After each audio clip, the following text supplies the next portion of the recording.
de su ministerio en nombre de Cristo. Cuando la iglesia hace su trabajo, su resultado debe ser: 1. El enfermo se sanó. 2. El leproso fue limpiado. 3. El muerto resucitó. 4. El endemoniado fue liberado en el nombre de Jesús.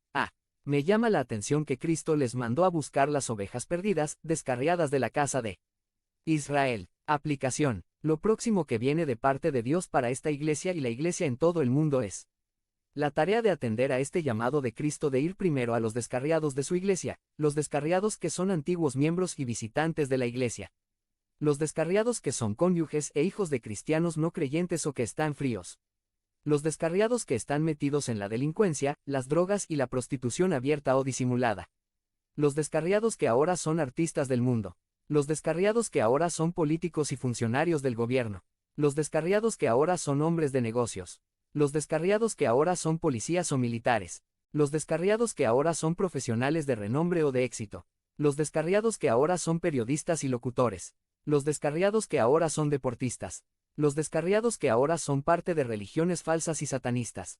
Los descarriados que hoy ocupan puestos en la iglesia y hasta ocupan púlpitos llamándose ministros de Dios. B. Cuando Juan el Bautista envía a 2 de sus discípulos a preguntarle a Jesús si era él el que había de venir o esperarían a otro, Cristo le manda a decir lo que él y sus discípulos en su nombre hacían: los ciegos ven, los cojos andan, los leprosos son limpiados, los sordos oyen, los muertos son resucitados, y a los pobres es anunciado el Evangelio. Mateo 11.5.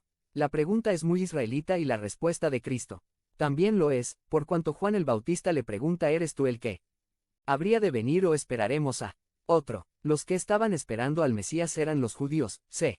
Todas estas manifestaciones debían darse de forma extraordinaria en el ministerio del Mesías de acuerdo a las profecías bíblicas de la T. El profeta Isaías escribe de esto, para solo citar un ejemplo.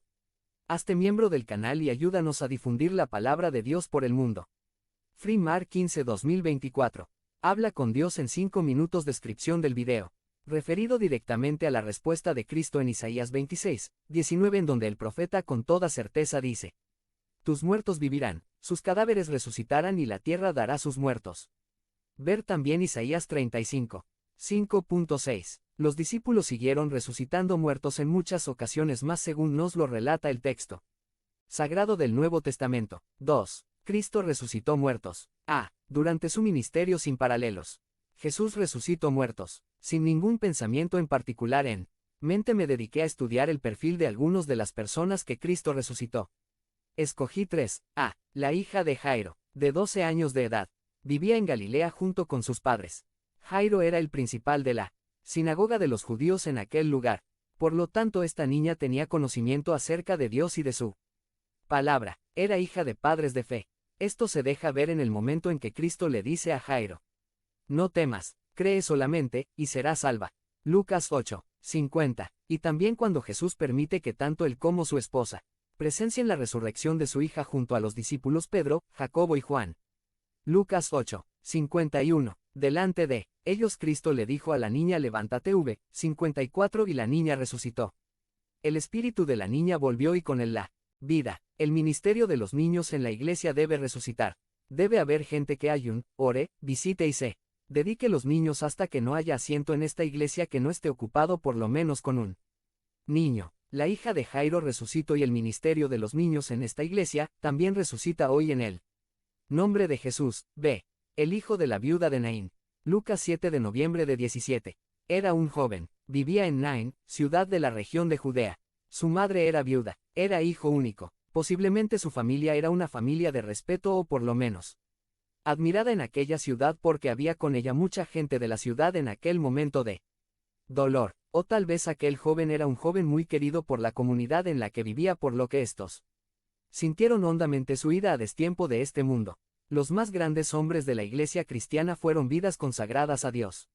Desde su juventud, Juan Wesley era un estudiante en Oxford cuando fundó el Club Santo. Martín Lutero tenía 27 años cuando abrazó el pasaje y fue inspirado en todo su ministerio por el texto: el justo por la fe vivirá. Juan Calvino, a los 24 años ya estaba proclamando su mensaje en Ginebra. Jorge Whitefield tenía 21 años cuando conmovió como evangelista a Inglaterra. Jeremías Taylor, a los 18 años dejaba a los hombres boquiabiertos en la Catedral de San Pablo cuando predicaba. Dwight L. Moody, a los 20 años era un poderoso evangelista que conmovió a los Estados Unidos. Hudson Taylor empezó a los 21 años la obra misionera de toda una vida en China. Estos jóvenes y muchos otros, palpitando desde su juventud con el deseo de hacer que sus vidas contaran para Dios, se dedicaron con devoción fervorosa a él. Samuel Vila, Enciclopedia de Anécdotas e Ilustraciones volumen 2, Editorial CLIE, página 677. Edición año. Cristo tocó el féretro, el ataúd, de aquel joven y lo resucitó. ¿Cuál es el ataúd de la juventud de hoy? Es la baja calidad de la educación que reciben. Hazte miembro del canal y ayúdanos a difundir la palabra de Dios por el mundo. Freemar 15-2024.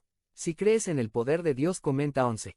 11. Es la poca guianza, disciplina, instrucción y consejo de los padres. Es una iglesia desinteresada en sus problemas y que no forma pastores y líderes para el ministerio juvenil. Programas de los llamados ministerios de jóvenes que reflejan la influencia del mundo y no del cielo. Jesús tocó el ataúd y los que lo llevaban se detuvieron. Joven, ¿cuál es tu ataúd? Una relación de fornicación, una falta de consagración, la música llamada cristiana sin contenido, ni llamado a la pureza y la santidad. No tienes deseos de vivir conforme al llamado de Dios a través de Cristo que te dice: joven, a ti te digo, levántate. Aquel toque de Jesús a ese ataúd bastó para que el joven que estaba dentro de él se levantara. La juventud cristiana debe levantarse expectante y anhelante de servir a Cristo para que pueda decir como él: he acabado la obra que me diste que hiciese. El gran artista de la pintura Rafael murió cuando estaba pintando su cuadro La Transfiguración de Jesús a la edad de 37 años. Algunos de los que iban en su procesión fúnebre creían que Dios le había llamado a contemplar el original de Jesús transfigurado en su gloria, según la promesa del Salmo 17. 15. En cuanto a mí, veré su rostro en justicia. Estaré satisfecho cuando despierte a su semejanza.